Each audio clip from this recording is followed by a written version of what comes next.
गोविंद पानसरे लिखित शिवाजी कोण होता पुस्तकाचे प्रकाशक प्रशांत आंबी यांना फोन करून जीवे मारण्याची धमकी दिल्याप्रकरणी बुलढाण्याचे शिवसेना आमदार संजय गायकवाड यांची चौकशी करण्याची मागणी राजारामपुरी पोलिसांनी न्यायालयात केली होती।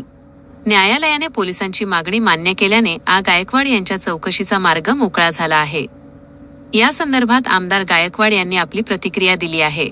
शिवीगाळ प्रकरणी मी दिलगिरी व्यक्त केली होती, मात्र छत्रपती शिवरायांचा एकेरी उल्लेख होत असेल तर मी माझ्या भूमिकेवर ठाम आहे।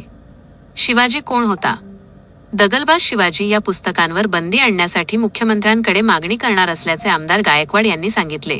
या अनुषंगाने कोर्टाने जे आदेश दिले त्याचा मी आदर करतो, पोलीस तपासाला सहकार्य करणार असल्याचेही ते म्हणाले।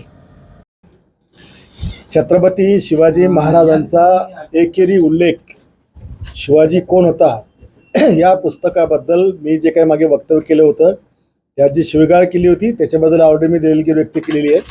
आणि ह्या पुढेही छत्रपती शिवाजी महाराजांचा अपमान करणाराचा कोणी विषय असेल, मी त्या भूमिकेवर कायमचा ठाम आहे। येणाऱ्या विधानसभेत सुद्धा मी दगलबाज शिवाजी असतील, शिवाजी कोण पुस्तकं असतील, या सगळ्या पुस्तकावर माननीय मुख्यमंत्री महोदयांना बंदी आणण्याकरता मी सभागृहास विनंती करेल।